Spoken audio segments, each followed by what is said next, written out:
Mali kono Mali ko kan bɛɛ lajɛlen salam alaikum ka foli kɛ ka da i bɛna ja in sɔrɔ wagati mun na ni an sigilen aw ka jɛmukan kura mandi kan a premier tako fɔlɔ ciseaux d'or émission ciseaux d'or a bɛ kɛ Torche Communication na jɛmukan in kun de ye ka an ka tailleurs k'olu ka baara ka don ba la aw denmuso an'aw balimamuso Mariam Ongoyiba Di Mira ale de bɛ ka jɛmukan in présenter an bɛ wuli ka an sɛnsɛn ka se an ka tailleurs warabaw ma walasa k'u ka baara kelen k'o jaw ta k'o passer k'u ka publicité kɛ o kɔnɔna na an bɛ an ka tailleurs warabaw fo nin yɔrɔ in na an bɛ foli di an ka styliste bɛɛ lajɛlen ma ani an ka mannequins an bɛ sɔrɔ nɛgɛjuru siraw la aw bɛ an konkon an bɛ kuma an ka bɔlɔlɔ siraw TikTok sanfɛ YouTube sanfɛ ale ni Facebook sanfɛ Torche Media jɛmukan o ye ciseaux d'or ye n'i y'a ta k'a lajɛ an ka tailleurs métier donnen tɛ bala Mali kɔnɔna na o yɔrɔ in na an bɛ an kan lase sponsors ma minnu bɛ fɛ ka kumaɲɔgɔnya kɛ aw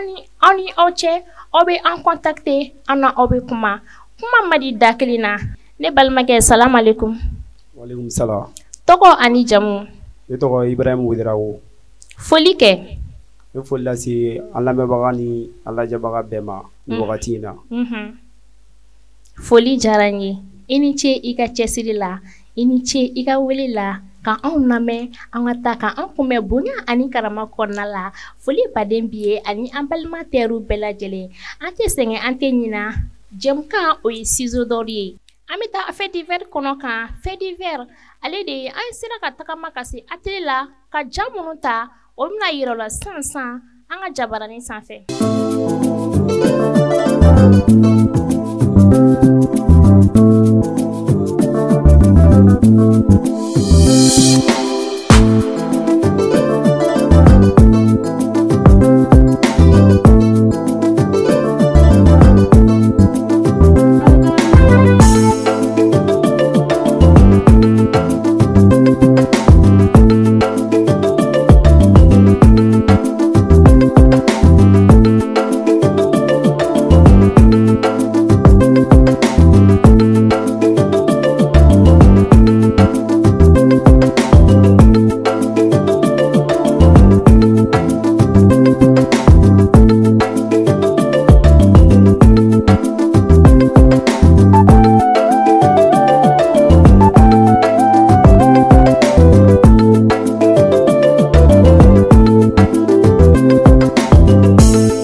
An bolo ka yira la an wulila ka an senfa ka se an balimakɛ ka atelier so la an ye jam min sɔrɔ o de ye nin ye an ka ɲininkali fɔlɔ k'a te kun na o de ye e ka atelier formation kɔnɔna la i y'a daminɛ wagati jumɛn i y'a daminɛ k'i san to san hakɛ jumɛn.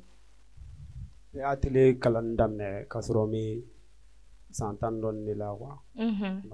Mais n yɛrɛ bɛna baara kɛli daminɛ yɛrɛ wagati min na o y'a sɔrɔ âge bɛ taa san 20 ani dɔɔni na. Yɔrɔ atelier kalan in kɔnɔna na i ye gɛlɛya jumɛn sɔrɔ a kɔnɔna na formation sen fɛ. Tiɲɛna n bɛ se ka fɔ kalanni kɔnɔna la ne ma gɛlɛyaba sɔrɔ a kɔnɔna la quoi. N bɛ ka kalanni kalan n kɔrɔkɛ de bolo quoi. Ma faamu o la n bɛ se ka fɔ n ma tɔɔrɔ foyi sɔrɔ a yɛrɛ fan fɛ quoi. Baara in kalanni na. E yɛrɛ atelier dayɛlɛli i y'a objectif réaliser wagati jumɛn yalima atelier dayɛlɛla san jumɛn na. Sa n bɛ atelier bɛ n bolo sa ni san cɛ a bɛ 3 ans bɔ sisan quoi. 3 ans. O 3 ans kɔnɔna na i ye degun jumɛn sɔrɔ parce que baara daminɛ na i bɛ taa sɔrɔ gɛlɛya caman olu b'a kɔnɔna la i ye gɛlɛya jumɛn sɔrɔ. Parce que baara in kɔnɔna la a daminɛ wagati n'i commencera ka atelier dayɛlɛ o yɛrɛ difficulté fɔlɔ ye quoi. Ma faamu i bɛ atelier dayɛlɛ i bɛ gɛlɛya caman sɔrɔ a kɔnɔna la parce que avant que yanni mɔgɔw ka sɔn i ka coupe la o bɛɛ ye baara dɔ ye fɔlɔ quoi. Ma faamu o kelen u bɛ na même si ka da pirigo yɔrɔ fɛnɛ fanfɛla kan b'a sɔrɔ o yɔrɔ la i ni dɔw fɛnɛ bi fɔ ɲɔgɔn kɔ ye a ma nɔgɔn quoi. Mais i ka atelier dayɛlɛ la yalima i ye dɛmɛ sɔrɔ minnu bi i dɛmɛ i ka se ka atelier dayɛlɛ wa baara yɛrɛ kɔnɔna la mɔgɔ sera k'i dɛmɛ a ka so kɔnɔna la ou bien a ka kɛ mɔgɔ wɛrɛw ye. Wa n dɛmɛna mɔgɔ fɛ grand sœur fɛ quoi. Ni wagati na n bɛ foli lasa ma. Kosɛbɛ a ye foli mɛn. O de tun ɲininkali fɔlɔ b'an bolo ɲininkali filanan n'i y'a jate minɛ i bɛ taa sɔrɔ atelier kɔnɔna na marché bɛ kɛ ka taa seli de la seli wagati la yalima ni seli tɛmɛna aw bɛ gɛlɛya jumɛn sɔrɔ. Seli wagati fɛnɛ n y'a marché bɛ ja wa atelier fɛnɛ b'u damana quoi. Mais n'a sɔrɔ i ka kupu ta ka bolo ka di mɔgɔ i bɛ se ka baara kɛ ka sɔrɔ hali seli tɛ quoi. Parce que seli mana tɛmɛ baara ka nɔgɔya a bɛ bɛɛ ka baara kɛcogo de la quoi. Hali ni seli tɛ alhamdulilayi. E ma degun sɔrɔ seli tɛmɛnen kɔfɛ marché ko ta fan fɛ. Non depuis ne y'a atelier baara daminɛ n ma degunba sɔrɔ o fanfɛla la kosɛbɛ ten ma. O ɲɛna parce que n'i y'a ta k'a lajɛ i bɛ taa sɔrɔ degun caman caman bɛ kɛ ni seliw tɛmɛna atelier kɔnɔna la an bɛna ɲininkali mun tɛ hun na ni ɲininkali nin ka gɛlɛn dɔɔnin dɛ a ka gɛlɛn n'a fɔ a ma gɛlɛn. I n'a fɔ cogo jumɛn na. Client ni aw cɛla la i bɛ taa sɔrɔ aw bɛ kɛlɛ kuma dɔ la kɛlɛ senfɛ i bɛ taa sɔrɔ caman bɛ ka aw atelier bila aw bɛ se ka solution jumɛn k'o la walasa client ninnu ka segin ka na aw fɛ yen yanni kɛlɛ ka kɛ aw tɛ précaution ta. Wa an bɛ kuma ni dɔw ye wɛrɛ mana kɛ cogo cogo quoi i se ka bɛɛ sago kɛ baara in kɔnɔna la quoi ma faamu o ye kelen n'i ko dɔw fana ka n'u ka fini minɛ kuma dɔ la a bɛ se ka kɛ u bɛ n'a sɔrɔ fini ma ban kuma dɔ bɛ se ka kɛ u b'a sɔrɔ a banna quoi u bɛ se ka digi client na quoi ni client nana ni dimi y'i ma a mana kuma fɛn fɛn fɔ en tant que ni i ye bolola baarakɛla ye i b'a dɔn i dayirimɛ de b'a bolo i b'a ka kuma bɛɛ de tiɲɛ quoi a mana mun f'i ma i b'a bɛɛ kun i yɛrɛ fɛ jagosa quoi o ye baara in kɔnɔna ye quoi. O de kama n'an taara an bɛ pɛrɛn-pɛrɛn surtout an musolakaw fini ma sɔrɔ kɔɲɔ bɛ yen denkulu bɛ yen an bɛ to pɛrɛn-pɛrɛn na aw tɛ foyi fɔ. Non an man ka kuma o ma parce que an bɛ ka baara mun kɛ an bɛ ka kɛ o de kama. O yɔrɔnin na ni ɲininkali personnellement n'u taara e bɛ mun de f'i kɔnɔ. Non ne tɛ se ka fɛn fɔ o yɔrɔ ni client nana ni ma ni intention sugu dɔ ye n'e kumara a bɛ fɔ ɲɔgɔn kɔ a tɔ bɛ se ka juguya o kɔfɛ quoi. I m'a faamuya ni an y'an ka nin pɛrɛn-pɛrɛn kɛ surtout ne ni ɲɔgɔnna ninnu ni anw taara e bɛ jumɛn de fɔ i kɔnɔ. Ale tɛ foyi fɔ ma baara in kɔnɔna la nin bɛɛ b'a kɔnɔ quoi avant que ne ka baara in yɛrɛ daminɛ nin kɛra ne yɛrɛ fana ka patron na ne yɛrɛ ɲɛna quoi ma n'o dun kɛra ka ban déjà a bɛ du fɛnɛ la ye quoi i yɛrɛ b'a kɛcogo bɛɛ faamu quoi. Mais client dɔ delila ka fɛn dɔ kɛ i la atelier kɔnɔna la ni a ko b'i kunkolo la hali sini ya. Client dɔ non. Client foyi m'o kɛ. Donc kuma ma deli ka. Maa si ma dimi ka na ka fini puruti e la tigɛlen ka taa. Donc maa ma deli ka na ka fini tigɛlen minɛ ne bolo ka taa. O kɔrɔ foli kan ka d'i ma o yɔrɔnin na kɔntɛ an yɛrɛ delila ka dimi ka taa an ka fini minɛ. Mais a ma se ka kalan tun an seginna ka taga di atelier tigi ma an taala ye ɲɔgɔn ye o. Kalan kɔnɔna yɛrɛ de quoi hali ni sa ne ye ka fini tigɛ ne nana dimi k'a ta i mana taa yira atelier o atelier la a caman tɛ sɔn ka kalan o b'a fɔ k'i bɔra n'a ye yɔrɔ min na f'i ka segin n'a ye yen nɔ o ye baara in yɛrɛ kɔnɔna de ye quoi. Donc o yɔrɔnin ye aw ka ɲɔgɔn dɛmɛ teriya kɔnɔna la. Voilà o kɔnɔna ye. Ok ɲininkali diyara n ye wagati in na an bɛ taa fête d'hiver kɔnɔna la d'hiver kɔnɔna la mun de b'an bolo an bɛna an balimakɛ Buramani a n'a baraɲɔgɔn dɔ wele u bɛna an ka kɛnɛ kan ka an nisɔndiya dɔɔni n'u ka ko dumanw ye Buramani ye demandé Buramani welelen don.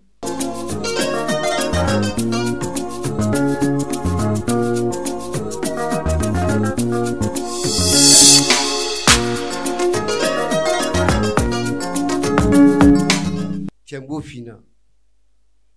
an baro cogo ka gɛlɛn kojugu fo ka dan tɛmɛ n'a fɔra k'a fɔ ko jamana bɛɛ de ka hakɛ b'aw nɔfɛ wa bɛɛ ka danga b'an kɔ fɔlɔ nin kabako ye dɛ wa an bɛ ɲuman kɛ cogo min na an cɛ nɔ fana ka bon ka tɛmɛ o kan quoi an bɛ balo nkalon de la a bɛ kɛ cogo di.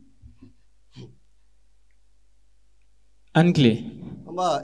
an tɛ karamɔgɔ. Ne tɛ karamɔgɔ ye ne tɔgɔ ye Burama. Burama ça va. Foliba in tɛ fini banna. Fini jumɛn de don. Safuru la fini jumɛn. Ayisa n b'a fɛ ka ɲɛdɔn de sa. Ne mana complet fila d'e ma kelen ye zarabu ye kelen ye bazin ye. Payi tiɲɛ don ala n ka petini n y'a fɔ a ye e kun ma k'u ka bulokiba in kanna borode wa. Awɔ. Payi n'i ye a fɔ n ka bulokiba in kanna kan ka borode ale ko ko ayi. K'e m'o fɔ. e ka petini jumɛn ne fini de di e ma o ne ma di ka petini ma o ne ni ka petini de bɛ baara kɛ ɲɔgɔn fɛ e ma ne faamuya depuis seli fitini ni dugugɛ ne nana n ka bassin di ma complet 2 ngi ka kala yanni seliba cɛ seliba tɔ ye semaine 3 ye e bɛ fɛ ka fɔ ne yɛrɛ k'e ma maga la ayisa ne magara la sa ne fini min bɛɛ tigɛ o n y'a bɛɛ tigɛ modèle in bɛɛ tigɛra ka ɲa mais comme a kana de kan ka broder quoi cɛkɔrɔba sabali quoi parce que ne bɔlikɛ nɔ man ɲi fini banna wa a ma ban ala bɔliko tɛ sa ne b'i ɲamara o bɛ mun ɲa ye ne b'i a bɛɛ de kama ni seli sura ninnu jɔ bɛɛ ye n ko fini banna wa a ma ban de fini banna kɛ a tɔ ye kanda n ka fini ta ka di an ka taa n'a ye kanda ma ban o bɛ den ma to a ma broder o cɛ sabali sa i b'a dɔn aw tailleur ninnu filɛ aw tɛ siran mɔgɔ si ye fo mɔgɔ min bɛ jouer min ka gulɔ min k'i fa dew kana aw nɔfɛ ni bese ye baara fana ma dabɔ kama dɛ hey n bɛna kuma dɔ f'i ɲɛna adamaden ka hɔrɔnya i dalakan de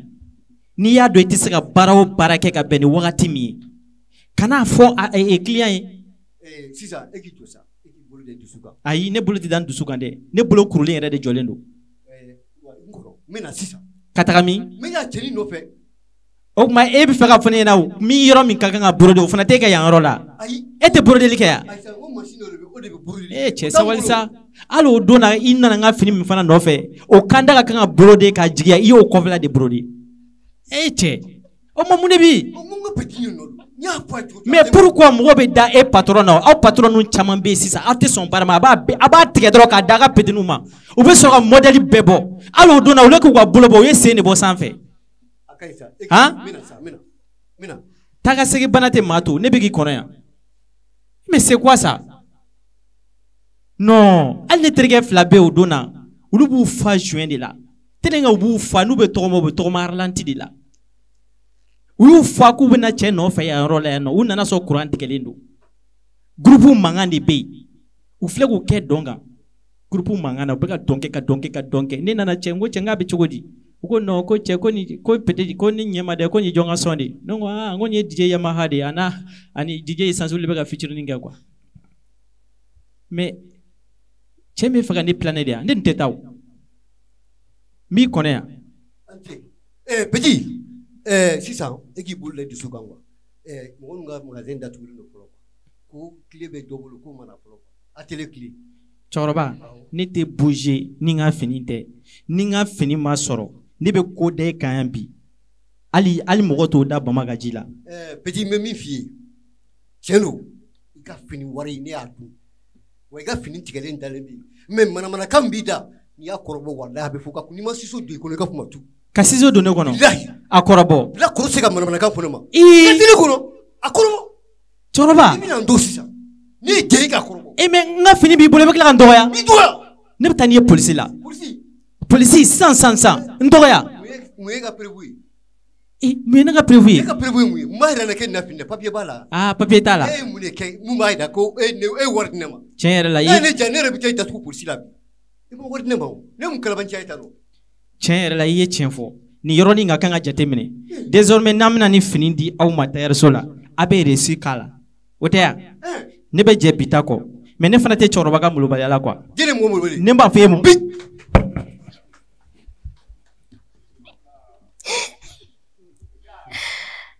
vraiment aman balima tailleur Buramani ni kɔrɔ Maru bɔra an ka plateau sanfɛ sisan ka na yɛlɛ ko caman kɛ u ye min fɔ tiɲɛni do a kuma dɔ tile bɛ tunu a kuma dɔ la tile ko in bɛ se ka fɔ wa ne ba donc u ye min fɔ nin ye fitini de ye quoi a tɔ bɛ yen quoi kuma la sisan n t'a dɔn n bɛna f'i ye cogo min na quoi kuma la baara la nin bɛɛ b'a kɔnɔna la quoi ni fereke ɲagami mais aw bɛ aw de ka domaine kɔnɔ wa ou bien a bɛ baarada bɛɛ de la bolobaara bɛɛ ka surun ɲɔgɔn na o m'a faamu bolobaara bɛɛ ka surun mais a bɛna fɔ tailleur ta ka jugu dɛ tailleur wa mais tailleur ta fana bɛ dépend hali a dɔw bɛ sɔrɔ client fana fɛ i b'a sɔrɔ ni seli bɛ ka se caman bɛ u tɛ bɔ joona quoi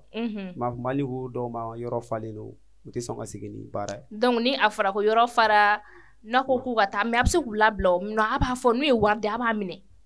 donc wari ko kama tɛ client dɔw bɛ yen yɛrɛ o yɛrɛ de b'a jagosa quoi m'a faamu k'aw ka fini minɛ aw tɛ se ka ban fini minɛ quoi m'a faamu o ni kelen i ka client ni minnu bɛ baara kɛ ka kɔrɔ ka sɔrɔ seli tɛ quoi t'a sɔrɔ olu dɔw de bɛ olu ka baara tɛna joona quoi. Mais normalement i man ka fini ma n'i bɔra i t'a sɔrɔ i man ka minɛ o. ko in na sa an yɛrɛ seko tɛ quoi. Donc m'aw pousser mun de b'aw pousser. Client yɛrɛ de b'an forcer k'an bila k'an minɛ. Wari minɛli waa jumɛn. A wari tɛ ni client ka fini n'i bɛ mɔgɔ min ka baara kɛ ka kɔrɔ sa n'a y'a ka fini bila ka taa k'ale tɛ se ka taa n'a ye ko f'i k'a kalan. I b'a dɔn kɔni a bɛ kɛ jagosa d'i ma i ka baara in kɛ quoi. An b'a fɛ an lamɛnbagajɛkulu ɲɛna u k'u sɔgɔlen tɛ an ka jabaranin na Torche Communication a b'an si an ka bɔlɔlɔsiraw sanfɛ Facebook, YouTube, TikTok a b'an si olu bɛɛ lajɛlen fɛ Torche Media a b'o sɛbɛn dɔrɔn aw bɛ an ka nin jan ninnu sɔrɔ jɛmukan in bɛ kɛ terroir de kama an bɛ taga terroristw la an b'u filmer a bɛ passer an ka jɛmukan kan ateletigi bɛ na terri ani ale bɛ masala dɔɔni kɛ an ka jɛmukan in kan aw b'an wele an ka nɛgɛjuru siraw la minnu bɛ fɛ k'u ka publicitéw kɛ i n'a fɔ sponsorw aw bɛ an kɔnkɔn ani ateletigiw an ɲɔgɔn sɔrɔ an bɛ continuer n'an ka question ye ne fa Layiru n'o fɔra i yɛrɛ bɛ ka yɛlɛ depuis question ma fɔ i kunna tuguni munna u b'a fɔ ko layiru tɛ aw terroir la. Layiru sai wa kuma layiru ko kuma min san layiru ko ina a bɛɛ de b'a kɔnɔ quoi tel que ni ko dɔ ka na ka fini minɛ don min na n'a nana sɔrɔ a ma bɔ a bɛ se ka kuma sugu bɛɛ f'i ma quoi kalani ninnu kɔnɔna la c'est pas obligatoire k'a fɔ k'i bɛ dimi client bɛ kuma minnu na s'i ma quoi o tɛ jagosa k'a fɔ k'i b'i ta client fɛ k'a jaabi ma kuma n'a ye fɛn fɛn f'i ma i b'o bɛɛ de minɛ. Munna ni aw ye délai min di fini tɛ sɔrɔ ka bɛn o ma salima aw tɛ baara de kɛ a wagati la wa ou bien jumɛn de don. Délai wɔni fɛnɛ kɔnɔna la kuma dɔ t'a sɔrɔ fini bɛ cɛn an ma fɛnɛ quoi o bɛɛ bɛ se ka k'a la quoi ni fini cayar'i ma hali n'i ko ko bi ou bien sini a tigi kana ka fini minɛ a bɛ se ka heure mun d'a ma heure 1 ou heure 2 a bɛ se ka don ani ɲɔgɔn cɛ quoi mais ni dɔw nana sɔrɔ a ma ban a bɛ digi u la quoi o bɛ kuma sugu caman ta k'a f'i ma quoi. Yɔni fini ka caya ko i tɛna se ka a bɛɛ kalan i tɛ labilali kɛ siɲɛ kelen ya munna tɛ labilali kɛ. A bɛ n'a fɔ ne ka kuma kɔrɔ ne don i b'a dɔn n'i bɛ mɔgɔw ka baara kɛ ka kɔrɔ n'a tigi nana sɔrɔ hali n'i ka baara ka ca n'i ko k'a ka segin n'a ye a tɛ sɔn ka segin n'a ye. Mais n'i y'a minɛ i b'a dɔn conséquence b'a la u bɛna tila ka na kuma camanw kɛ surtout seli wagati la. Mais baara in fana kɔnɔna la kuma in i b'a bɛɛ kungo jagosa de ye quoi i bɛ kuma in kungo jagosa de ye. An dontɔ filɛ seli kɔnɔna la layiruko ta fanfɛla e ye fini fɛn minɛ i bɛna fɛn minɛ ka fara kan a bɛɛ bɛ sɔrɔ yanni seli cɛ. A ka ca Ala fɛ a caman bɛ sɔrɔ yanni seli cɛ. Hali ni anw tora n'an tɔw ye a bɛ sɔrɔ yanni seli cɛ.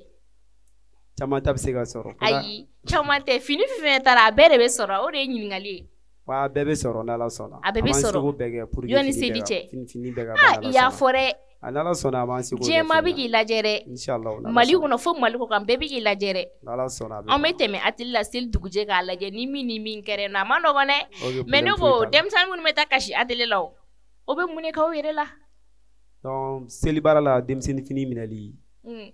b'a sɔrɔ atelier minnu b'a kɛ san a ma ca bilen quoi san bɛɛ bɛ basé mɔgɔkɔrɔba fini de kan. Aw tɛ denmisɛnnin fini kalan tugun. Donc an ko kalanni ma ca bilen quoi. Aw ka atelier la wa ou bien atelier bɛɛ la. Atelier yɔrɔw bɛ yen mun bɛ a bɛɛ kalan quoi dɔw fana bɛ yen olu ka atelier base bɛɛ denmisɛnnin fini kalan dɔrɔn de san quoi. D'accord an bɛ tɛmɛ ni an ka ɲininkali dɔw wɛrɛ an b'a mɛn ko kupu ye jumɛn ye. Kupu n'a fɔ finikalan na wa finikalan na i bɛ taa sɔrɔ u b'a fɔ an ka taa n'an ka fini ni atelier la kupu bɛ yan kupu tɛ yan kupu yɛrɛ ye jumɛn. Kupu ko in na sisan i b'a dɔn bɛɛ ka baara kalanyɔrɔ tɛ kelen ye quoi taa atelier 2 ou 3 ɲɔgɔn ta sisan i bɛ taa sɔrɔ a si ni si ka tigɛli kɛcogo tɛ kelen ye quoi mais i b'a ye ni fini banna i bɛ taa sɔrɔ bɛɛ ta bɛ modèle in di quoi mais i bɛ taa sɔrɔ dɔw ka fini kɛcogo ni dɔ ta tɛ kelen ye quoi kupu ko in bɛ ɲɔgɔn sɔrɔ o yɔrɔ de la quoi. E yɛrɛ fɛ. Wala o ne hakilina ye quoi. Mais kupu ɲɛbaliya bɛ se ka kɛ mun ye formation kalanbaliya de don wa ou bien jumɛn de don. Caman bɛ se ka dépend n'a fɔ n'i bɛ ka baara kɛ patron min bolo i bɛ presser a ma ka baara bila k'i bɛ taa baara kɛ n'i yɛrɛ o bɛɛ bɛ se ka sɔrɔ a kɔnɔ. Donc a b'o fana kɛ aw bɛ presser patron ma ka atelier dayɛlɛ wa. Apprenti dɔw bɛ yen olu bɛ presser patron ma ça dépend wa i b'a sɔrɔ dɔw bɛ yen olu bɛ se ka mɛn u ka patron bolo n'a ko fɛn o fɛn u b'a kɛ n'a ye ka taa tuma dɔw fana bɛ presser u ka se ka labila u ka taa dɔɔnin kɛ n'u yɛrɛ ye quoi o bɛɛ bɛ se ka sɔrɔ kalanni fana kɔnɔna la. Mais e yɛrɛ dun e taara de wa e labilala de wa ou a kɛra cogo di. An ka patron y'an labila yɛrɛ de quoi. Aw labila ko i sera kalanni ye ko taga kalali kɛ. Awɔ k'an ka taa an débrouiller an yɛrɛ san k'an sera quoi. Ok o ɲɛna an bɛ tɛmɛ ni an ka ɲininkali ye Salima fɔlɔ fini kalantogo ani sisan fini kalantogo danfara jumɛn b'u ni ɲɔgɔn cɛ i n'a fɔ kalaminɛnko wa kalaminɛ tɛ fɔlɔ fini kalantogo a modèle ani sisan fini kalan kɛtogo danfara jumɛn b'u ni ɲɔgɔn cɛ fɔlɔ kalantogo ni sanda différence caman b'u ni ɲɔgɔn cɛ quoi i n'a fɔ fini kalantogo o bɛɛ b'o la quoi i n'a fɔ balan ninnu kɛtogo ani gilegi bolo kɛtogo différence ba b'u ni sisan cɛ tan cɛ kosɛbɛ quoi ma fɔlɔ balan kɛtogo di i bɛ sisan fɔlɔ i n'a fɔ sisan caman tun tɛ balan baara kɛ ni kɔli ye quoi mais i bɛ taa sɔrɔ n'i ye kɔli kɛ fini na ka ɲa fini bɛ wuli ka jɔ mais fɔlɔ mɔgɔ ninnu caman bɛ yen n'u bɛ fini kalan u tɛ maga kɔli la wa ka baara kɛ ni kɔli ye fini na quoi même si hali poitrine ninnu dɔw tɛ baara kɛ n'o ye évasé ninnu olu bɛɛ bɛ se ka na kɔli ninnu bɛɛ bɛ se ka na ni forme di ye fini ma quoi kɔli ye jumɛn de a bɛ fer de kɛ ka papier mun tɛrɛtɛ a sanfɛ a bɛ mun kɔli a sanfɛ papier fɛn kɔli jɛmalama o de kama fini bɛ kalan ka ɲɛ wa wala i bɛ fini kalan ne ka ɲa o de kama quoi n'i ye balan kɔni wulilen dɔrɔn kɔli ninnu de b'a kɔnɔna la wa ne bɛ to k'a ye ne fɛ ne b'a fɔ ko atelier lajɛ u bɛ ka papier dɔrɔn ka fini na ne t'a nafa dɔn ja nafa ye nin de ale nafa ye nin ye hali poitrine fana a bɛ forme di poitrine ma o de bɛ k'o la sinon hali fɔlɔ bolo ni fɔlɔ mɔgɔw ka fini kalancogo dɔw bɛ sisan yɛrɛ an bɛ ka maga olu dɔw la telle que bolo belebeleba ninnu ani bolo genre caman bɛ yen fɔlɔ i bɛ taa sɔrɔ a tun bɛ artiste kɔrɔbalenw caman i b'a ye u la quoi mais sisan i bɛ taa sɔrɔ sanmɔgɔw fana bɛ ka maga o la quoi donc n'i ye ka kuma faamuya fɔlɔ fini minnu tun bɛ kalan sisan an bɛ ka segin ka o finiw de kalan tuguni an bɛ ka segin k'olu dɔw kalan fini ninnu bɛɛ lajɛlen wa ou bien dɔw bon an bɛ ka maga dɔw la gilegi montage dɔw b'a la bolo b'a la fɛn caman bɛ yen o bɛɛ b'a la quoi mais fini ninnu tun bɛ kalan togoya fɔlɔ min na ni o bɛɛ nana est ce que o bɛ kɛ anw diyaɲɛ ko ye parce que fɔlɔ fini ninnu modèle ninnu tiɲɛna a ma nɔgɔn mais i bɛ taa sɔrɔ san yɛrɛ de bɛ hakilina fara a kan ka dɔ fara fɔlɔ mɔgɔw ta kan sinon kalani bɛɛ bɛ tali kɛ ɲɔgɔn na donc ne y'a faamuya aw bɛ a modifier de k'a bayɛlɛma ka dɔ fara a kan wala ka dɔ fara a kan quoi sinon a bɛɛ ka surun ɲɔgɔn na quoi ma faamu d'accord o ɲɛna ɲininkali ɲɛna yoni an ka tɛmɛ ni an ka ɲininkali tɔw ye an bɛna ja dɔ yir'i la donc i bɛ hakilina di ja in kan photo de don i bɛ hakilina d'a kan a fini modèle ko ani min b'a jɛ min t'a jɛ an bɛ jaw yira i b'a lajɛ ka ɲɛ a lajɛ ka ɲɛ dɛ i bɛ tila k'i hakilina d'a kan fini filɛ nin ye e yɛrɛ k'a lajɛ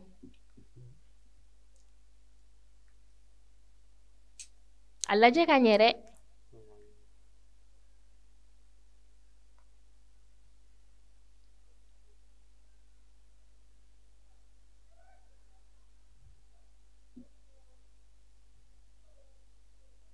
a ka ɲi yan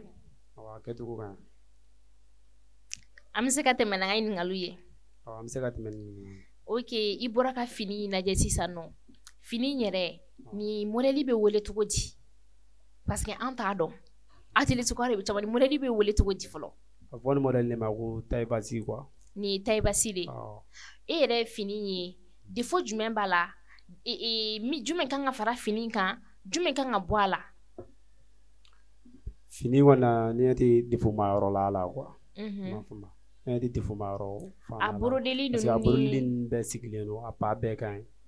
a gilegi fana ka jigin a position bɛɛ ka ɲi quoi ma faamu donc e bɛ défaut foyi y'a la non ma défaut foyi i ka appréciation ye fini kan dɛ i ka appréciation k'a kan hali bi ne bɛ fini na ka ɲa fan bɛɛ ka ɲi a fan bɛɛ ka ɲi donc i yɛrɛ ko k'a tɔgɔ artisan ayi fini kalan ni modèle taille basse quoi ni taille basse de mun de la a bɛ fɔ ko taille basse jupe ni kama a bɛ fɔ ko taille basse wa ou bien fini fɛnkɛ cogo duliki kɛcogo i n'a fɔ sisan fini na ni mun ye gilegi ni jupe ye a bɛ fɔ olu modèle ye ma ko taille basse quoi ma minnu tugulen don ɲɔgɔn na olu ye ɔrɔbu ye ka taa quoi minnu tugulen don olu ye ɔrɔbu ye voilà olu ye ɔrɔbu ye donc doloki ni jupe a bɛ fɔ olu de ma ko taille basse quoi olu ye taille basse ye mais jupe bɛɛ lajɛlen parce que i b'a ye jupe dɔw bɛ yen olu ye kɔciw ye jupe dɔw bɛ yen u b'olu yɛlɛ ɲɔgɔn sanfɛ o bɛɛ bɛ wele taille basse de voilà jupe complet bɛɛ ye taille basse de ka taa quoi jupe complet bɛɛ lajɛlen taille basse a bɛɛ bɛ fɔ olu bɛɛ ma taille basse ka taa mais hali ni ɔrɔbu minnu kɛlen don i n'a fɔ jupe parce que sisan i b'a ye o ka ca olu bɛ wele cogo di i bɛ taa sɔrɔ u bɛ fini kalan ka a doroki la don jupu kɔrɔla la olu bɛɛ bɛ wuli taille basse yan olu bɛɛ jupu complet de halisa ka taa ma d'accord fini na n'i y'a monta a donner a tigi la i b'a bila i kunna k'a fɔ ko robe don sɔrɔ jupu de don quoi mais e yɛrɛ fɛ ni fini ni ye nin ta sanfɛ ka jigin duguma nin kalani pidi bɛ se ka taga joli la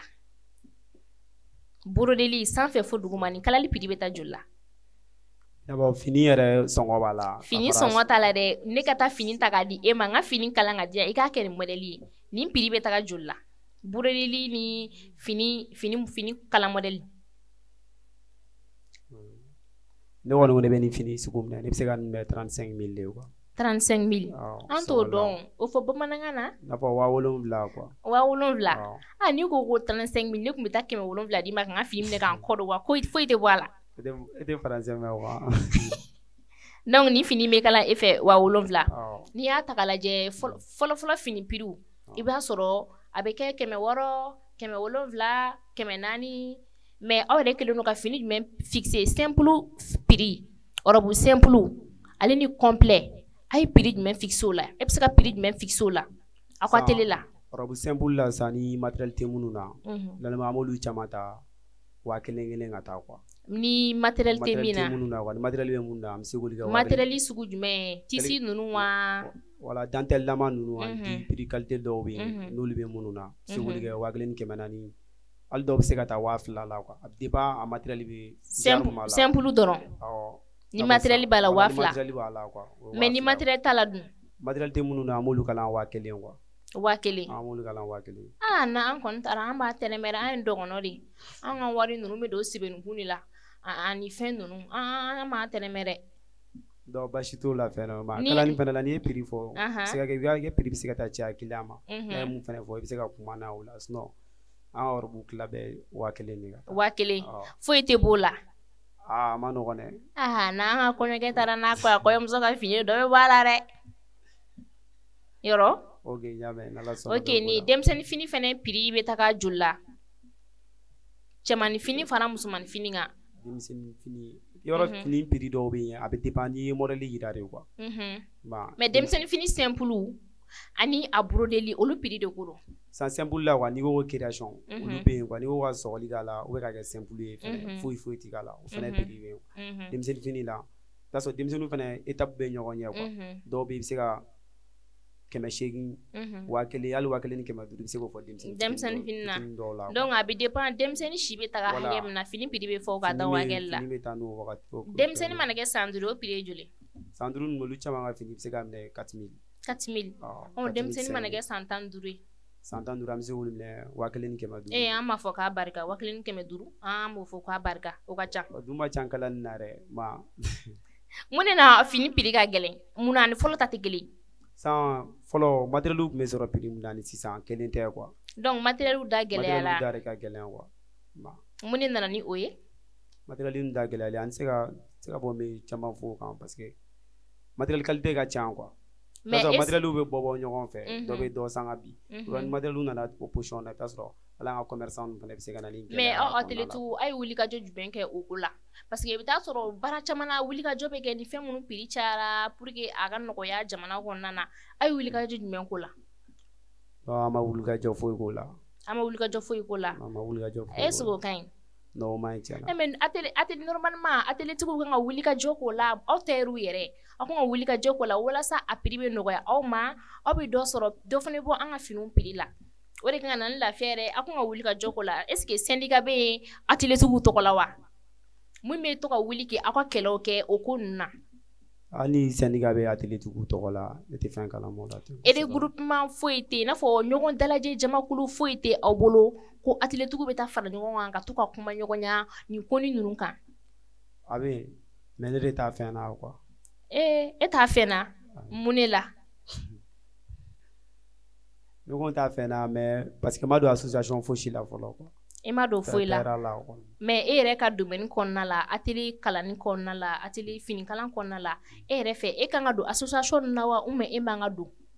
n kan ka don a la n kan ka don a la mun na i ti don ala sɔnna an bɛna don a la n ka laɲini yɛrɛ y'a ye n ka don a la quoi. I bɛ welewele jumɛn di an ka atelier ma minnu tɛ association na minnu tɛ ɲɔgɔn farakantɔn na aw ka atelier pour que aw ka droit ni aw ka fɛnw kan ka revendiquer olu ka se ka kuma ɲɔgɔn ɲɛ minnu t'a la u ka don a la. Maintenant atelier tigi caman sera ka to ka fara ɲɔgɔn kan ka association créer hali i bɛ taa sɔrɔ fini yɔrɔ dɔw bɛ yɔrɔ la ou bien prix ni fɛn na an bɛ se ka kuma ni ɲɔgɔn ye m'a faamu ka fini dɔw bila prix dɔw la walasa valeur bɛ se ka don an ka baara in na cogo min na quoi o kɔni ne hakilina ye. Ok ɲininkali o ɲɛna kosɛbɛ modèle i y'a fɛngɛ fɔ olu ɲɛna ka yira jama la toujours ko émission ale ye ciseau d'or de ye a bɛ ka kɛ Touche Communication na aw bɛ se ka an ka jabaraninw sanfɛ TikTok, WhatsApp, Facebook, Touche Media aw bɛ an contacter ni aw bɛ se ka kuma atelier tigiw styliste ani mannequin ni jamukan in dabɔra aw de kama k'aw bɔ yelen na ka bɔ dibi la ka na aw bila yelen na donc a ye an kɔnkɔn ani an bɛ ɲɔgɔn sɔrɔ an bɛ taa n'an ka ɲininkaliw ye fɔlɔ la an yɛrɛ an bɛ to ka ye machine ninnu a bɛ pédale an ka cɛkɔrɔbaw sɛgɛnna sa an ka musokɔrɔbaw sɛgɛnna sa mais sisan n'i y'a ta k'a lajɛ machine minnu bɛ aw bolo a machine ninnu ale tɛ pédale a bɛ don courant de la salima o nana ni nimisiwasa jumɛn ye baara in kɔnɔna la a ye nafa jumɛn de se baara in ma aw bolo. Courant machine kɔni a ye nafa mun se kalanni kɔnɔna la a ka ca trop quoi parce que a bɛ se k'i dɛmɛ k'i teliya baara la quoi t'a sɔrɔ n'a sɔrɔ ni pédale b'a la i bɛ complet 2 dilan ale bɛ se k'i dɛmɛ n'i yɛrɛ ka teli fɛnɛ i bɛ se k'ale complet 4 dilan courant man na quoi i bɛ taa sɔrɔ différence ba b'u ni ɲɔgɔn cɛ quoi o ye kelen courant man na fɛnɛ sɛgɛnba t'ale la ten kosɛbɛ quoi i n'a fɔ pédale man in bɛ cogo min na quoi o différence de b'u ni ɲɔgɔn cɛ quoi. Ok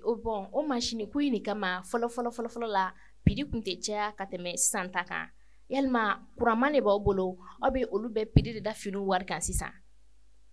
Non courant man b'a la caman fɛnɛ b'a la quoi ne bɛ ka kuma i n'a fɔ sisan matériel ninnu bɛɛ bɛ finiko fɛnɛ kɔnɔna la quoi m'a faamu olu bɛɛ b'a la quoi. Mais vu que fɔlɔ ni machine senma ye min bɛ pédale k'o to an ka mɔgɔkɔrɔbaw bolo u bɛ se ka fini complet 5 o kalani o bɛ bɛn aw ka complet caman kalani ma mais o waati olu fɛnɛ ka fini prix kun man ca sisan aw dun ka fini prix ka ca ni olu ka fini. Fɔlɔ fɛnɛ wagati ni sisan tɛ kelen ko bɛ ka yɛlɛma ka taa de. Mun y'u bɔ ɲɔgɔn na. Hali baaraw kɛcogo tɛ kelen kosɛbɛ ten quoi. Différence jumɛn b'aw ka baara cɛ. Ne kuma i n'a fɔ kɔliko ni matériel ko ninnu na quoi t'a sɔrɔ fɔlɔ fini ninnu bɛ matériel qualité dɔw bɛ yen a t'olu la quoi olu bɛ kalan cogo min na ni san baara bɛ kɛ cogo min na kelen tɛ quoi. Mais ne mamuso ka modèle ninnu kun ka ɲi dɛ an k'o fɔ olu kun ka ɲi yɛrɛ de. E m'a kɛ e dɔgɔnɔ ya. Ne ye dɔgɔnɔ ye mais ne mamuso ka modèle kun ka ɲi o mais sisan nɔ aw dun ka fini prix aw dun ta ni olu tɔw k'a sɔrɔ ni aw ka machine bɛ fini minnu kalan ni aw sera ka dɔ bɔ aw ka prix la i b'a ye ko caman olu bɛ se ka kɛ quoi. I b'a dɔn prix ko in na fɛnɛ i bɛ ka kuma ni mun ye n'i ko k'i ka baara ɲuman kɛ mɔgɔ ye f'i fɛnɛ ka wari caman de minɛ a bolo quoi fɛnɛ tɛ ca. Ne tɛ se k'o tiɲɛ fɔ an ye wari bɔlaw ye n tɛ se k'o tiɲɛ fɔ yan ka se k'o tiɲɛ fɔ. Ayi. Wɔrɔ baara la i mago bɛ se fɛn ma ni client nana n'a ka fini k'i ka création k'a la e de bɛ hakilina lajɛ fɛn o fɛn bɛ ɲa la e b'o bɛɛ k'a la mais n'a sɔrɔ ni somme sugu dɔ bɛ yen ni e y'a minɛ e tɛna se k'o k'a ka fini na n'a ka fini ma k'a sago a bɛ kɛ problème yɔrɔ ye ni a tigilamɔgɔ cɛ quoi o tɛ tiɲɛ o bɛɛ b'o kalanni kɔnɔna la. I da sera o yɔrɔnin ma e de la ka dɔ ka fini kalan n'a modèle ma ɲɛ a seginna ka na d'i ma k'i k'a bɔ a la. I n'a fɔ création na. I de la ka dɔ ka fini kalan e ye dɔ ka fini kalan modèle ma ɲɛ a bɛna d'i ma k'i k'a bɔ a la. Création na o bɛɛ b'a la o i bɛ se ka création kalan dɔ ye a bɛ se ka kɛ e yɔrɔ dɔ k'a la o ma diya ye n'a ko k'i k'a bɔ a la ale ta de don c'est obligatoire i ka a kɛ ale ta ye quoi. Mais e kɛtɔ k'olu bɔ a la e tɛ kuma caman kɛ. Donc kuma t'a la olu de bɛ wari la don an kun quoi. Kuma t'a la. Ayi kuma t'a la an b'olu de i tɛ dimi. San bɛ muso ninnu de sago la quoi n'u ye fɛn o fɛn fɔ an ma an b'a bɛɛ kun ne quoi. K'a bɛ muso sago la a tele tarikɛ ko k'a bɛ muso sago la an dun bɛ to ka kuma caman kɛ. Ayi non kuma in kɔni o bɛɛ bɛ baara kɔnɔna la. Ok o ɲininkali o diyara n ye n'i ye atelier tigiw ko fɔ kɔɲɔ yɔrɔ denkulu yɔrɔ ni si tɛ taa ni olu tɛ an ka finiw an denmisɛnninw ka finiw nin bɛɛ lajɛlen ateliers de b'a kalan o hukumu kɔnɔna la an ye jɛmukan sigi jɛmukan ye ciseaux d'or ye a bɛ kɛ Touche Communication na n tɛ se ka n tɛ ɲina aw bɛ an suit an ka bɔlɔlɔsiraw sanfɛ Facebook, TikTok, YouTube, Touche Media n'a ye nin sɛbɛn dɔrɔn an bɛ ɲɔgɔn sɔrɔ nɛgɛjuru sira a bɛ olu contacter an minnu ye terroir ye n'aw bɛ fɛ ka passer an ka plateau in sanfɛ ka na ni émission duman ninnu kɛ an ka passer aw ka atelier la k'aw ka jaw ta ka na u yira diɲɛmaaw ɲɛna a bɛ kɛ sababu ye mɔgɔw bɛ aw lakodɔn a bɛ kɛ sababu ye aw bɛ ka baara min kɛ diɲɛmaa bɛ a dɔn an bɛ continuer n'an ka ɲininkaliw ye Salma an b'a mɛn ko brodeli manche ani machine simple différence jumɛn b'u cɛ brodelikɛ manche bɛ se ka fini dɔn ninnu kalan wa brodelikɛ manche bɛ se ka fini dɔn ninnu kalan mais a ka jugu a pɔti yɛrɛ de ma quoi ma faamu parce que machine na bɛɛ n'i ka baara de don quoi c'est-à-dire que i n'a fɔ sisan i bɔra ka Mariam ka modèle minnu yira mun b'o tissu la a bɛ fɔ o ma ko brodeli brodeli ko i bɛ simple kɛ k'o kɛ a tɛ se k'o kɛ kɔni mais o différence de b'u ni ɲɔgɔn cɛ quoi o de b'u ni ɲɔgɔn cɛ donc brodelikɛ manche bɛ se ka brodeli dɔrɔn de kɛ a bɛ se ka brodeli kɛ a bɛ se ka simple kɛ mais simple la a man ɲi a yɛrɛ ma de quoi simple la bila simple la kɔfɛ a bɔti ni fɛn dɔw bɛ yen a bɛ se ka tifo yɔrɔ la s'a manche ma quoi donc a bɛ se ka simple fɛnɛ kalan awɔ a bɛ se ka simple kɛ mais brodeli ni kalali simple jumɛn ka jugu comme ne ka baara base simple le quoi e bɛ simple de kalan ko me kuma ni brodelikɛlaw ta fɛnɛ e tɛ brodeli kɛ e bɛ simple dɔrɔn de kalan mais i kɔni i bɛ simple brodelikɛlaw kɛtɔ ye ka brodeli kɔni kɛ o awɔ mun kɛtɔ ye ka brodeli kɛ wa aw i ka lajɛta fɛ i b'a ye ani aw ka baara danfara caman b'u ni ɲɔgɔn cɛ e yɛrɛ fɛ o ye jumɛn de ye olu ka baara ka gɛlɛn ni aw ta ye wa genre n'i ye fini sɔgɔsɔgɔ togo ye togo sugu dɔ la tiɲɛ na u ka baara fɛnɛ baara b'a kɔnɔna la quoi parce que olu ka baara in kɔnɔna la f'i ka se dessin ni création fɛnɛ la quoi i bɛ taa sɔrɔ an ka pari yɔrɔ dɔ la a bɛɛ bɛ tali kɛ ɲɔgɔn na quoi ma brodeli fɛnɛ bɛ ten tɔ est ce que atelier tigi bɛɛ bɛ se ka finikalanna bɛɛ lajɛlen bɛ se ka brodeli kɛ wa mais brodeli fɛnɛ bɛ kalan a dan ma de san baara in kalanni na n'i taara k'i b'a kalan i bɛ se ka taa n'i ka pari brodeli ni brodeli ka di i bɛ se ka taa brodeli côté fɛ ou i bɛ se ka taa simple côté fɛ sinon atelier tigi dɔw bɛ yen olu b'a fila bɛɛ kɛ quoi u bɛ brodeli kɛ u bɛ simple kɛ quoi mais e ka kalan kɔnɔna la e ma brodeli fara i ka simple kalanni kan kun jumɛn na ou bien a wagati y'a sɔrɔ brodeli tun tɛ kɛ i ka formation kɛyɔrɔ la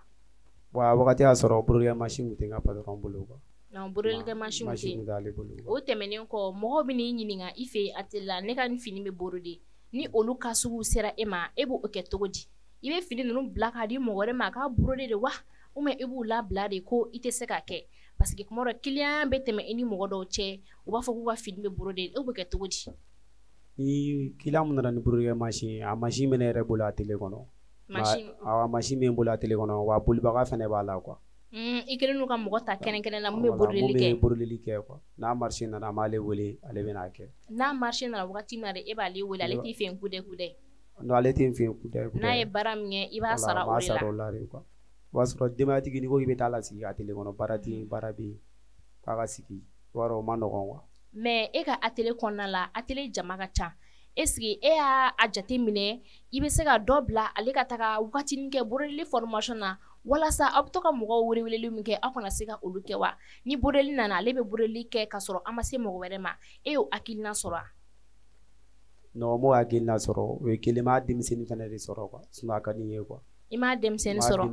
est ce que aw ka baarakɛyɔrɔ la kuma dɔ i bɛ to ka wele bila denmisɛnninw ma u kana baara kɛ aw fɛ yan wa an bɛ to ka wele bila denmisɛnninw ma i bɛ taa sɔrɔ vraiment ni congé de bila la quoi i bɛ se ka denmisɛnnin caman sɔrɔ minnu tɛ taa école la quoi mais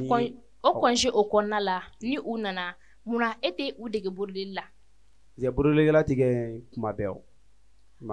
ok brodelikɛla tɛ kɛ donc est ce que e y'a idée sɔrɔ fɛnɛ ka denmisɛnnin ninnu dɔw ta u ka congé kɔnɔna la parce que n'u sera brodeli la u bɛna to ka brodeli kɛ e de congé kalo 3 kalo 4 kɔnɔna la k'u bila ka taga formation kɛyɔrɔ la u ka brodeli kɛ ni i yɛrɛ bɛ se k'a sara parce que i b'a dɔn a bɛna kɛ nafa ye e ka atelier la ma don dɔ la ka sɔrɔ i ma taa mɔgɔ wɛrɛw wele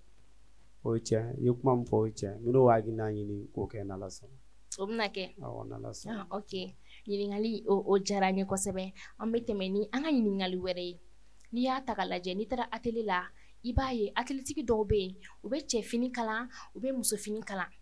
dɔw bɛ yen u bɛ cɛ fini dɔrɔn de kalan u tɛ muso fini kalan wa dɔw fana bɛ muso fini kalan u tɛ cɛ fini kalan e yɛrɛ fɛ mun de la u t'o kɛ salima cɛ fini kalan cogo ani muso fini kalan cogo différence de b'u cɛ wa danfara b'u cɛ kalanni fana kɔnɔna la cɛ fini kalan ni muso fini kalan tɛ kelen ye quoi ma i b'a sɔrɔ tari dɔ bɛ yen i bɛ se ka muso fini kalan mais i b'i débrouiller cɛ fini na mais cɛ fini kalan fana bɛ yen olu fana b'u damana quoi olu fana ni muso fini kalan tɛ kelen ye sisan n'i ye cɛ fini kalan bila k'a ka muso fini kalan a bɛ kɛ gɛlɛya ale ma a bɛ n'a fɔ sisan ni muso fini kalan fana bila k'a ka cɛ fini kalan a bɛ se k'a kɛ yɛrɛ mais a tɛ se ka kɛ i n'a fɔ cɛ fini kalan n'a ka fini kalannen ye quoi. Donc o fɛnɛ cɛ fini fɛnɛ ka coupe ninnu olu bɛɛ b'a dama. Wala olu coupe bɛɛ b'a dama quoi. Mais e yɛrɛ e bɛ se ka cɛ fini kalan ka muso fini kalan wa e b'o kɛ a? Ne ka base ye muso fini dɔrɔn de ye quoi. Muso fini dɔrɔn. Awɔ muso fini. Cɛ fini t'a la. Cɛ fini t'a la quoi. Mais e m'a lajɛ fɛnɛ i ka atelier kɔnɔna la maa tɛ yen min bɛ cɛ fini kalan client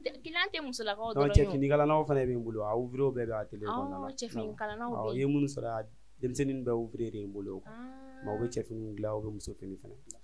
Donc mɔgɔ dɔw bɛ yen olu bɛ cɛ fini kalan minnu bɛ yen olu bɛ muso fini kalan. Ok i ka atelier yɛrɛ a tɔgɔ.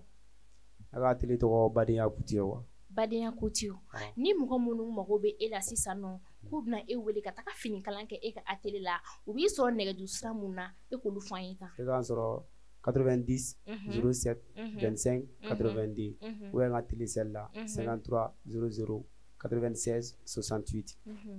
Ok an balimakɛ b'an bolo kɔrɔ ni maa minnu mako b'a la ka taga fini kalan kɛ a ka atelier la a ka atelier tɔgɔ Badenya Couture. Badenya Couture bɛ yɔrɔ jumɛn?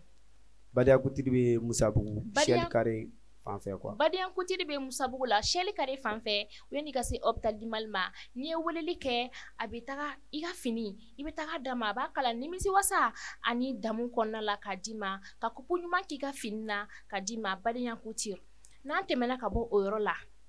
an bɛna ɲininkali dɔ tɛ kun la est-ce que bɛɛ bɛ se ka kɛ tailleur ya? Bɛɛ bɛ se ka kɛ tailleur ma nɔgɔn dɛ ne ba. N'i bɛ se ka kuma kun kɔni i bɛ se ka kɛ. N'i bɛ se ka kuma kun. I bɛ se ka kun i bɛ se ka kɛ. Parce que dɔw bɛ yen ni muso nana jɔ olu ma ka kuma a bɛ se k'u tɔɔrɔ quoi. I bɛ se k'a jaabi quoi kalanni ninnu kɔnɔna la o t'a la quoi. Ni mɔgɔ min nana baara d'i ma a mana kuma fɛn fɛn f'i ma i kan k'i muɲu ale de kɔrɔ quoi parce que ale de nana i kama ka na baara d'i ma. Ni ale nana k'a bɛ kuma sugu dɔw ta k'a f'i ma ni e y'a jaabi dɔrɔn c'est que e m'i ka part de kɛ quoi parce que baara la i bɛ ka baara kɛ ni mɔgɔ i man k'a jaabi quoi. O bɛɛ bɛ kalanni kɔnɔna la i b'a sɔrɔ dɔw dusu tɛ se k'o kɔnɔ quoi. Mɔgɔ bɛ se ka san joli kɛ formation na walasa i ka tailleur k'o ɲɛdɔn i ka fini kalan cogo fini tigɛ cogo fini ka a monter ɲɔgɔn na k'olu ɲɛdɔn i bɛ se ka san joli k'a la? Ni ko i b'a kalan kɔni ni tɛ denmisɛnnin ye kosɛbɛ san 3 san 4 kɔni i bɛ se k'i débrouiller kalanni na quoi. N'i ye san 3 kɛ i bɛ se ka kalali kɛ. I bɛ se ka caman k'a la. O b'a sɔrɔ i sera finitigɛ la wa parce que an b'a mɛn ko finitigɛ ka gɛlɛn kosɛbɛ kosɛbɛ. Finitigɛ bɛɛ bɛ dépend n'i bɛ fini monter ka ban kɔni fini tigɛli man kan se k'i jɔrɔ quoi. N'i bɛ fini tigɛ. N'i bɛ fini monter ka ban kɔni. N'i b'a monter. Fini tigɛ b'i sɛgɛn kɔni a ma nɔgɔn quoi. Parce que montage kɔnɔna la a bɛɛ de b'o yɔrɔ la quoi. Fini monter kɔnɔna na a bɛɛ de bɛ yen nɔ. I b'a bɛɛ y'a kɔnɔna la e mago bɛ fɛn o fɛn na ou bien i kan ka fɛn o fɛn mesure dɔn ka tigɛli kɛ n'a ye i b'a bɛɛ y'a la quoi. Mais o fini tigɛtɔla la i bɛ taa sɔrɔ kuma dɔ la i bɛ fini dɔ di dɔw ma olu bɛ se ka a tigɛ k'a bɛn ni fini hakɛ mun ye i la mais n'i y'a di mɔgɔ wɛrɛw ma a tɛ se ka kɛ ten tɔ ni anw musolakaw an b'a fɔ olu ma kuma dɔ la dɛ an b'a fɔ so kɔnɔ ko nin tailleur in bolo bɛ fini dun bolo bɛ fini dun in kɔrɔ. Bolo bɛ fini dun a bɛ dépend a tigi yɛrɛ mesure de la quoi. I b'a sɔrɔ sɛni dɔ nana ni fini ye ɲɔgɔn fɛ e ka mesure b'o mesure t'a ɲɛ. N'o ka fini kalan na n'i coupe hakɛya min sɔrɔ olu ye k'o kɛ mun sɔrɔ n'e ko k'e ta ma ko ye i bɛ taa sɔrɔ a tɛ se ka kɛ quoi. Sinon ka fɔ bolo bɛ fini dun o bɛɛ bɛ dépend hali modèle la n'i ko mɔgɔ ka fini lajɛ. Ɲininkali tɛ olu ye dɔɔni mais fini e bɛ fini mun kalan ka kɔrɔ n'a fɔ par exemple ne bɛ fini mun kalan ka kɔrɔ ni ne tagara fini di atelier tigi ma o fini kelen ne taara di mɔgɔ wɛrɛ ma n'a ye fini kalan i bɛ taa sɔrɔ fini tɛ labɔli kɛ. Bɛɛ bɛ dépend fini économie fɛnɛ la i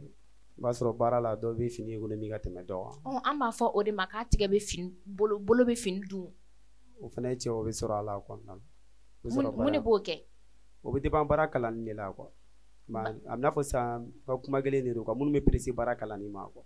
bɛɛ bɛ sɔrɔ o de kɔnɔna la minnu bɛ perese ka bala kalan ka bɔ ten tɔ ka sɔrɔ patron ma yamaruya d'u ma ko bɔ i ka taga i bɛ se ka atelier dayɛlɛ i yɛrɛ o kɔni o b'a la o bɛɛ bɛ se k'i sɔrɔ a kɔnɔna la o de b'a to ni o bɛ kɛ wala o de b'a to o bɛ se k'i sɔrɔ kalanni kɔnɔna la parce que n'i bɛ jɔ patron kɛrɛfɛ avant ka k'i labila a bɛ fɛn o fɛn kɛ e kan ka se o bɛɛ la est-ce que e ka kalanni daminɛ i ka tigɛli daminɛ a ɲɔgɔnna y'i sɔrɔ i bɛ taa sɔrɔ baara dɔw daminɛ ka gɛlɛn dɔɔnin quoi i fini tigɛ ko daminɛ yalima fini tiɲɛna i bolo dɔɔnin ka sɔrɔ a ma a tigi la wasa kosɛbɛ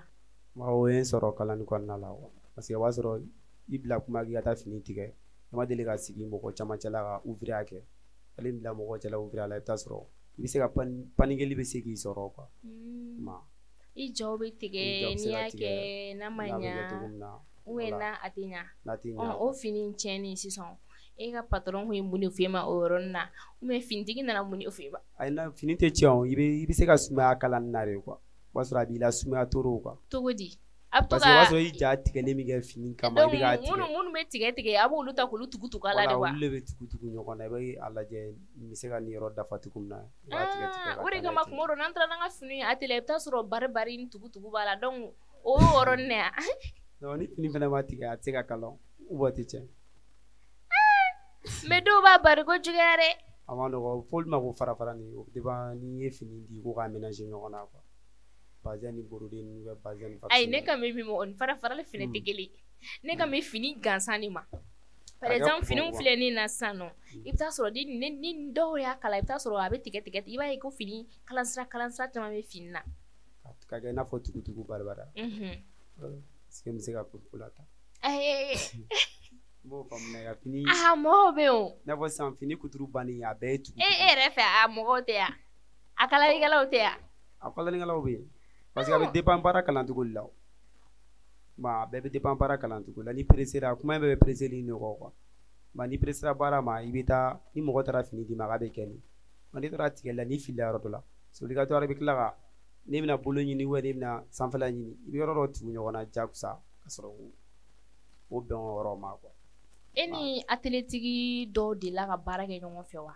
i ka baara daminɛ fo ka taga bila sisan na parce que i b'a ye atelier dɔw bɛ baara kɛ ɲɔgɔn fɛ yalima o mɔgɔ b'e bolo wa e ni atelier mun bɛ baara kɛ ɲɔgɔn fɛ n'a b'a atelier fila u ka jaga baara kɛ ni ɲɔgɔn ye non i bɛ taa sɔrɔ a atelier i n'a bɛ baara atelier fila de don i bɛ taa sɔrɔ aw tɛ yɔrɔ kelen yɛrɛ la fɛn dɔw bɛ na e bɛ a namu laminɛ e tɛ s'a la e bɛ taga di a ma ou bien fɛn dɔw bɛ na ale fɛ yen ale b'a namu laminɛ ale tɛ se a b'a prix bɛɛ fɔ mais a bɛ taga di e ma mais kalanni na quoi o bɛɛ b'a kɔnɔna la quoi ɲininkali in bɛ kalanni na o ye jakusa de quoi yɔrɔ bɛ yɔrɔ la n'i m'a faamu fini na i bɛ se ka sigi patron ma k'a ɲininka quoi a bɛ se ka explication kɛ n'i ye o bɛ se ka kɛ sababu ye ma i tɛ yɔrɔ min faamu a la i b'o yɔrɔ faamu a la quoi i bɛ taa sɔrɔ e hakilina la sisan fini bɛ tigɛ tan mais i bɛ ka siran fini ɲɛ i bɛ se ka yir'i ka patron na a b'a explication d'i ma fini na la i b'a ye filiba t'i sɔrɔ a kalanni kɔnɔna la quoi i b'a sɔrɔ e yɛrɛ bɛ ka filɛ mun ye ale bɛ tila ka t'o kelen di i bɛ tila ka segin na i bɛ n'a tigɛ ayi patron ta kɔfɛ atelier tigi i ma taga i n'a fɔ i ɲɔgɔnna atelier parce que sisan nɔ baara la i bɛ taa sɔrɔ aw mun ye jeunes ye i bɛ taa sɔrɔ aw ɲɔgɔnnaw bɛ yen nɔ ani atelier tigi minnu bɛ don ɲɔgɔn na a bɛ taa finiw di ɲɔgɔn ma u k'a kalan a kaw bɛ Bamakɔ ne kan bɛ o de ma i n'a fɔ n'i tɛ se fini mun na i bɛ taa di mɔgɔ wɛrɛ ma k'a kalan tiɲɛna ne t'o kɛ o ma deli k'e sɔrɔ non donc e ka client bɛ taga ni fini o fini e bɛ se ka modèle kɛlɛ parce que modèle dɔ bɛ yen o ka gɛlɛn donc client fɛn bɛ taa ni fini ye ne ka atelier la a bɛɛ bɛ kalan yen nɔ mais i bɛ taa sɔrɔ kuma dɔ la an bɛ modèle dɔw ta fini na fini minnu tɛ wax kalannenw ye fini minnu tɛ bazin kalannenw ye an bɛ modèle tɔw la ka t'u di aw ma n'o modèle sugu taara di e ma e bɛ se k'a kalan i n'a fɔ sisan modèle la a kalannen don bazin na k'a kalan wax la ayi a tɛ kalan wax la a bɛ sɔrɔ prêt-à-porter ninnu de la quoi k'a dilan ka goya prêt-à-porter modèle sisan a bɛ ye o bɛ ka kalan wax ani bazin na ni olu tagara di e ma e bɛ a minɛ e bɛ se k'olu kɛ ka sɔrɔ défaut foyi ma k'a la déjà que n'a tigi ye modèle d'i ma ka ban kɔni i b'i ka baara dɔn i kan ka se k'a kɛ k'a fɔ k'i bɛ taa di mɔgɔ wɛrɛ kɔni ma kɔni o tɛ solution mais a bɛ se ka kɛ i tɛ se o mais o ɲininkali tɛ minnu y'i patron i b'olu ɲininkala mais ni i patron ma sɔrɔ sur place ka i jaabi dun bon i bɛ se ka mɔgɔ wɛrɛ sɔrɔ i kɛrɛfɛ la n'a fɔ atelier yɔrɔ bɛ se ka k'i kɛrɛfɛ a bɛ se ka communiquer ni ɲɔgɔn ye ni yɔrɔ bɛ tantɔ ma ni faamu sa n'e taara d'a tigi ma n'a y'a kalan ka n'a ban k'a d'e ma sɔrɔ n'a tigi nana dun k'a mago b'a la k'e k'a kalan a yɛrɛ ɲɛna dun a bɛ kɛ problème y'i ma. I bɛ tagali min kɛ a yira o atelier tigi la k'a ka a yirila yalima a bɛ o kɛ k'a sɔrɔ fɛn ko caman ma bɔ a la ɲɔgɔn sama ma bɔ a la. non ɲɔgɔn sama t'a kɔnɔna la kalanni na an bɛ ɲɔgɔn dɛmɛ quoi i tɛ yɔrɔ min faamu i ka se mɔgɔ ma o k'a ɲininka o ka wusa i k'i k'a baara kan ka sɔrɔ i m'a faamuyali sɔrɔ a la quoi. mais i b'a kɛ ni atelier bɛɛ cɛ wa ou bien i dɔnbaga atelier dɔrɔn de i bɛ olu ɲininka ni fili sɔrɔ ou bien ni i tɛ ka min faamuya. non n bɛ se k'a tɛmɛ ni n ka patron de cɛ quoi ni ma yɔrɔ min faamu n b'ale wele k'ale ɲininka mais ni m'ale sɔrɔ atelier ka surun mun na n bɛ kuma olu dɔw fɛ k'olu ɲininka ni yɔrɔ bɛ tantɔ o ma nin faamu est-ce que i bɛ se ka explication di ne ma a la. mais baarakɛla minnu bɛ e ka atelier la e n'i ka baarakɛlaw cɛ bɛ cogo di. non ni n ka baarakɛlaw cɛ problème ba tɛ n'u si cɛ quoi u bɛɛ bɛ n bonya quoi bɛɛ ka bonya bɛ n kan parce que a bɛɛ ye n dɔgɔninw yɛrɛ de bɛɛ n yɛrɛ ye dɔgɔninw ye ni n ko n dɔgɔninw an bɛɛ bɛ ɲɔgɔn ka sigida kelen na quoi. aw bɛɛ bɛ Musabugu la yen. awɔ an bɛɛ bɛ Musabugu ɲɔgɔn kan yan. donc sama-samali ma deli ka tɛmɛ i ni baarakɛla cɛ fo i ka a labila parce que o ɲɔgɔnna caman bɛ yen i bɛ taa sɔrɔ i ka paranti i ka baaraladegela ni ale bɛ yen ɲɔgɔn faamuyabaliyaw bɛ tɛmɛ i n'a ɲɔgɔn cɛ fo dusu bɛ bɔ i b'a labila a ma deli k'i sɔrɔ baara in kɔnɔna la. ne ma deli ka n ka paranti labila k'a fɔ ko n dimina a kɔrɔ quoi sinon mankan kɔni ni ne mɔgɔ bɛ ɲɔgɔn kan k'a bɛ ka mɛn ɲɔgɔn kan a mana kɛ cogo don dɔ a bɛ fɔ ɲɔgɔn kɔ quoi n'a ma bɔ i la a bɛ se ka bɔ ale yɛrɛ la. o ye tiɲɛ. mais n'o nana don min na e min ye patron ye de b'o ta ni hakili ye quoi walasa wagati bɛ se ka tɛmɛ cogo min na. ne ka parantiw ye baara dɔ kɛ sisan ni min man ɲi e b'o ɲɛfɔ cogo jumɛn na. n'i m'a yɔrɔ faamu ne b'a expliquer de bɛ se k'a faamu cogo min na n'a digir'i la ne b'i wele k'a f'i ɲɛna parce que n'i ko bɛ mɔgɔ ladi quoi i k'a ladi jama cɛ la o fana a bɛ se ka digi a tigi la quoi mais n'a kelen wele ka tigi i kɛrɛfɛ ka fɔ i ye nin yɔrɔ kalan tan nin man ɲi nin bɛ kɛ tantɔ siɲɛ wɛrɛ a tɛna sɔn ka segin o kan mais ne nana fɔ a tɔw cɛ la k'a fɔ ko nin yɔrɔ bɛ tantɔ nin man ɲi. donc a bɛ se ka digi a la quoi. ne y'a faamuya ni ko tɛmɛna e n'i ka paranti ninnu cɛ e bɛ u wele kɛrɛfɛ de ka kuma u fɛ. wala m'u wele k'u ladi quoi minnu bɛ ouvrier de don quoi bɛɛ bɛ n bolo ouvrier la quoi. o ouvrier ninnu olu ka sara bɛ cogo di e fɛ ni fini mun kalanna u bɛ sara o de la wa ou bien u bɛ sara kalo la. non n'i ye fini mun kalan i bɛ sara n'o de ye quoi n'i hakɛya mun kalan o de bɛ sara i ye quoi. complet kelen sara bɛ se ka kɛ joli. o fɔli ma nɔgɔn dɛ ne ba. ayi a tɛ tɛmɛ min duguma o ni a tɛ taa min sanfɛ. complet la dépend modèle de la quoi o la n ko i ma k'a fɔli ma nɔgɔn quoi. i b'a sɔrɔ jupe complet dɔw bɛ yen ni ouvrier y'a kɛ i b'a tigɛ k'a kalan 800 dɔw bɛ yen 600 u bɛ se ka k'o la quoi. ayi sisan u bɛ sara complet hakɛ mun kalan na ni mɔgɔ ye ni dɔ ye complet 5 kalan e fɛ an bɛ ka na seli la yɔrɔ fini kalan ka ca ni dɔ ye complet 5 kalan sisan nɔ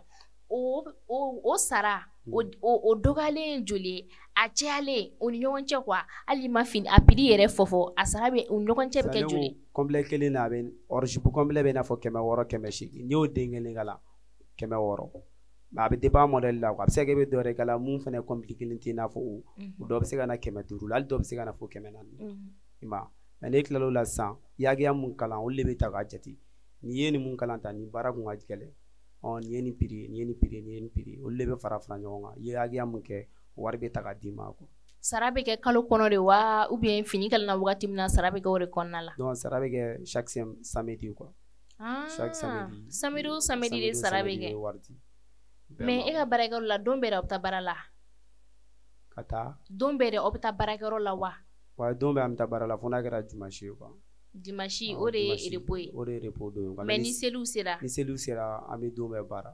an bɛ ka gɛrɛ seli la aw ka sufɛ baara daminɛna. ouais sufɛ baara daminɛ. sufɛ baara daminɛna. madame atelier datugu 4h maro 3h. depuis sisan. depuis sisan. 4h o la ni atelier dayɛlɛ la 4h wuli bɛ kɛ heure jumɛn ka na baarakɛyɔrɔ la. 10h 11h o b'a sɔrɔ an bɛɛ bɛ baarayɔrɔ la. mais finiw minɛ ni jɔra aw ka atelier la wa ou bien u bɛ ka continuer. non an ye fini minɛ jɔ. fini minɛ dabila depuis kelen. awɔ an y'a jɔ. an ta bɛ sira la. seli bɛ ka so an caman bɛ taa selikɛ la wa. wara seliba baara ni. an ka finiw bɛ sira la. selin barati kelen quoi ma selibala chama bo ka ta selikɛli la quoi nana fini minɛ ka dama tɛmɛ n'a fɔra ko mɔgɔ bɛ ka taa selikɛli la a ka village la ka taa ka fini ti wele b'a dɔn a kɛ caman m'o la quoi kosɛbɛ k'a yira an lamɛnbaga jɛkulu bɛɛ lajɛlen na aw sɔgɔlen don a ka jabaranin de la an ka émission o ye ciseau d'or ye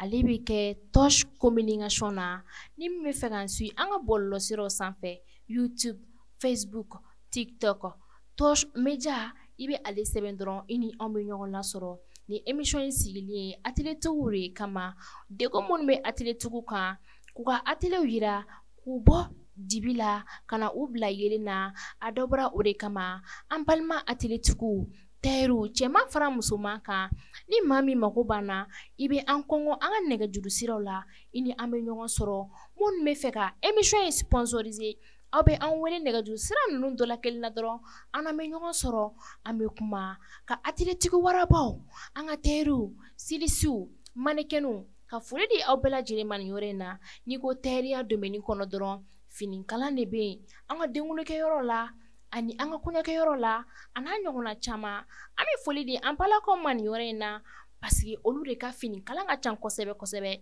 cɛlakaw ta ka ca mais musolakaw de ka fini kalan ka ca kosɛbɛ kosɛbɛ an bɛ an balakaw bɛɛ lajɛlen fo an bɛ continuer n'an ka émission ye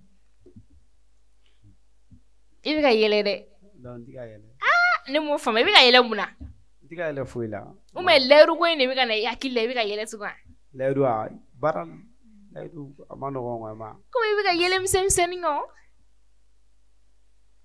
ok an bɛna ɲininkali laban minnu kɛ i la sisan nɔ i bɛ se ka welewele da min da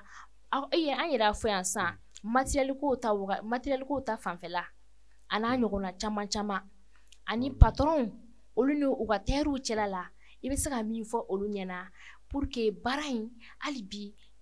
sɔrɔda wɛrɛ bɛ se ka k'a fɛ tuguni ka sɔrɔ a ma kɛ ni degun kɔnɔna ye ne bɛ laseli min lase bɛɛ lajɛlen ma i n'a fɔ commerçant minnu bɛ don ni matériel ni fɛn minnu ye u bɛ se ka nɔgɔya kɛ cogo min na walasa baara in na an fana bɛ se ka an dahirimɛ sɔrɔ a la ka ɲɛ halisa ka tɛmɛ nin kan quoi ma faamu i ka baara kɔnɔna la an balima musolakaw i bɛ se ka yafa ɲini jumɛn k'u fɛ k'i to plateau in kan parce que n'i y'a bɛɛ fɔ i kɔnɔ u tɛ bɔ a kalama i bɛ se ka yafa ɲini jumɛn k'u fɛ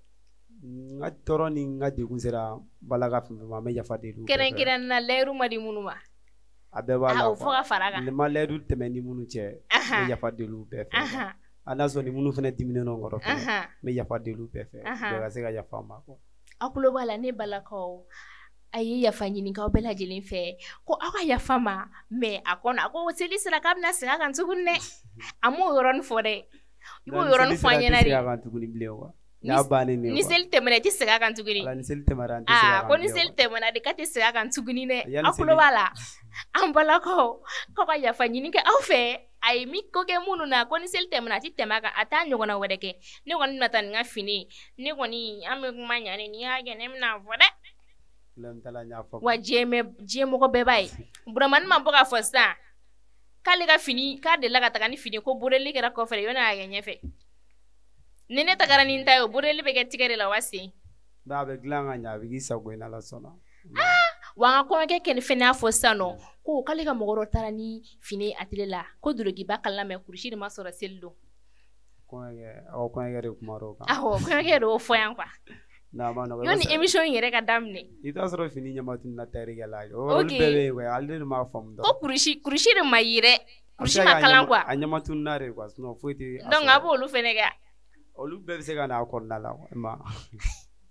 o ye baara gɛlɛn an bɛ aw fo aw ka cɛsiri la a ma nɔgɔn ka baara kɛ muso fɛ a ka gɛlɛn kosɛbɛ kosɛbɛ parce que la ko caman caman b'a la et puis wagati laban in fɛnɛ tɛmɛna kuranko ni fɛnw kun b'a la k'a fɔ an balima musolakaw ni cɛlakaw ye den fɔ ani denmansaw ɲɛna a ka faamuyali kɛ wagati la sinon a ka di an ka tailleur ye bɛɛ lajɛlen ka fini sɔrɔ a wagati la ka don i ka na surtout an ka seliw ni an ka ko la foli kɛ jama ye yanni an ka émission kuncɛ.